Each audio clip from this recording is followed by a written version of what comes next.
Ya, asante. Naitwa Miskitila, ni mwenyekiti wa chama cha mpira wa miguu. Tumetoka kufanya mkutano mkuu wetu wa Sirefa.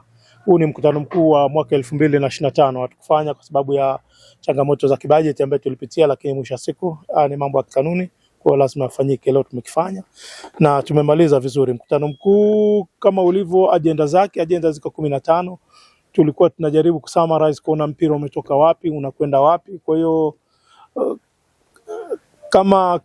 kama ilivyo kwenye katiba yetu tumejadiliana na stakeholders wetu, kwa maana vyama vya wilaya na vyama affiliated.